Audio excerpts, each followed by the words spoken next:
Shadow the Hedgehog, everyone's favorite edgy, sailor-mouthed ultimate life form. Sometimes he's a stronger, cooler version of Sonic, and other times he's just an asshole that doesn't help at all. Today, we're gonna look at Shadow's character in every mainline Sonic game and rank him from worthless to elite. His first appearance is obviously in Sonic Adventure 2, so starting with that game, he's pretty freaking elite. Now, he's not crazy helpful to the heroes until the very end of the final chapter of the game, but throughout the story, he was the main driving force behind pretty much everything, and is the only character to have ever really outsmarted Dr. Eggman. When he frees him at the beginning of the game, he uses Eggman's desire to take over the world to persuade him to power up the Eclipse Cannon, which would give the people of Mobius Earth no choice but to accept Dr. Eggman as their supreme ruler. But using all 7 emeralds on the cannon puts it on a collision course with Earth, which Eggman had no idea about, and Shadow was secretly planning this whole time. It's not until the absolute last second that he realizes Maria wanted him to protect the people of Earth, causing him to rush down and catch up with Sonic and Knuckles, defeat the Bio-Lizard, and use the 7 emeralds to go super alongside Sonic and stop the Eclipse Cannon. Throughout the entire game, Shadow basically has full control over everything that happens. His plan works exactly as predicted, and when he has a change of heart, he's the reason they were able to save the day, and he even sacrifices himself to the cause. Also, his gameplay is awesome. He plays just like Sonic, and Adventure 2 is home to some of my favorite levels in the series. This is peak Shadow. Sonic Heroes once again makes Shadow playable, but he's not nearly as relevant as he was last time. The game opens with Rouge freeing him from a pod in Eggman's base, and throughout the game, he leads Team Dark as the speed character, which is kinda the least useful of the trio. And then there's this whole confusing plot point where he has amnesia, and there's all these other Shadows in pods, so it's like, maybe our Shadow isn't the real one, or maybe they're all fakes and he's actually dead. And there's no clear explanation or answers given, so he could be completely worthless, we don't know. Still though, the Shadow character is playable and pretty useful, so he gets sidekick tier.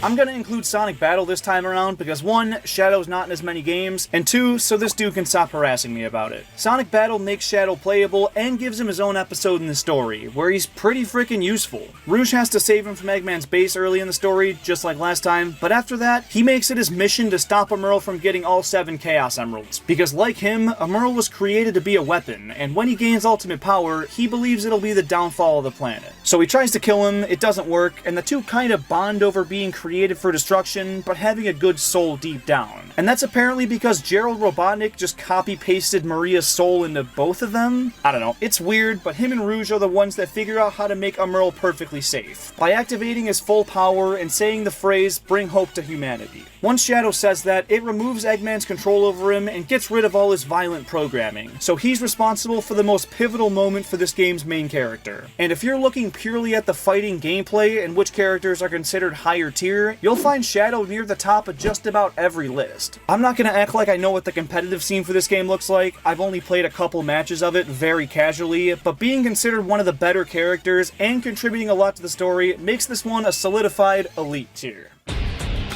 This one's literally named after him. Elite!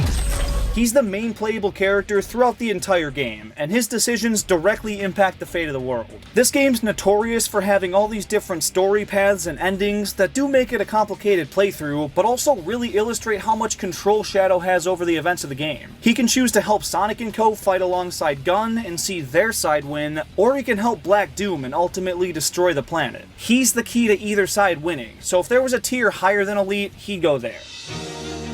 In Sonic 06, Shadow gets his own story mode like Sonic and Silver. His gameplay still maintains the fast pace of Sonic's, but it has a lot more focus on combat and enemies with health bars, which don't take more than a couple extra homing attacks to kill, but do bog down levels a bit. And the vehicle sections are god-awful. But still, overall his levels are around as fun as Sonic's. Broken all the same, but can be enjoyable. But his role in the story is even more prominent. He's the reason Mephiles gets released, but he's also the one that sealed him away 10 years ago, so those kinda cancel out. And like Amy, he saves Sonic from another Silver ass whooping, albeit in a way more badass way.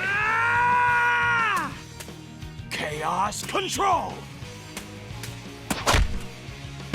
Then at the end of the game, he goes super alongside Sonic and Silver and helps destroy Iblis in all timelines. This one's a pretty simple elite, but after this game, Shadow takes a bit of a step back. He's not in Sonic Unleashed, Colors, or Sonic 4, but he finally makes a return in 2011 with Sonic Generations, and he's nowhere near as useful as he's been in every other game up until this point. He's not just another one of Sonic's friends at the birthday party, which is good, but he only appears in Final Rush for a quick boss fight. Now, he's still running toe-to-toe with Sonic and is a more than effective rival, but he doesn't do anything to help the plot of this game. He makes a one-off cameo basically and is gone after that, so he gets decently capable tier. As for Sonic X Shadow Generations, I can't really say definitively until the game comes out. Although at Summer Game Fest this weekend, they dropped some massive new footage and it's looking like it's going to be another easy elite. I got to be there and caught the audience's live reaction to the update, so check out my video via that card. And stay tuned to this channel for some exclusive insights on the game coming later this week. I may or may not be trying it out in the next couple days. If it's out already, I'll have it as another card and in the end screen.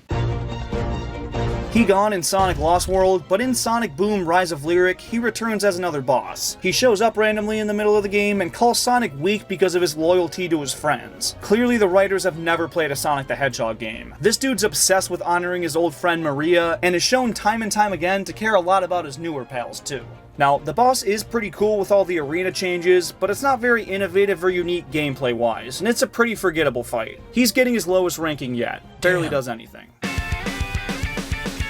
He's not in Sonic Mania, but in Sonic Forces, he returns as a villain alongside Chaos Zero, Zavok, and Metal Sonic. But that's not the real Shadow? Yeah, he fights alongside Sonic in this game, despite the illusions early on. And in a free update they added called Episode Shadow, you can play as the Edgelord himself in every modern Sonic stage. It's more of a fan service than anything, because he's basically just a skin for Sonic, but it was still cool to see a character besides Sonic get to be playable for the first time since 06. We'll toss him in decently capable. And he's not in Sonic Frontiers or Sonic Superstars, so there you have it. Real quick, if you take your Nintendo Switch on the go a lot and wish it was easier to lug around, you gotta ditch that clunky old dock. It's bulky, flimsy, and really doesn't have a good reason to be. And Accelerate Gaming's portable dock is the solution you've been waiting for. It cuts the unnecessary plastic of Nintendo's and gives you a sleek, durable, and very portable alternative. And it's only 20 bucks, so if you want to enhance your Switch setup and support this channel, go grab one now and use code JeremyK to get an additional 10% off your order. There's a very limited amount of uses on that, so redeem it while you can. And if you disagree with me on any of the rankings in this video, leave your takes down in the comments. And if you're super pumped for Sonic X Shadow Generations, check out the video on screen. Thank you so much for watching. Together, your love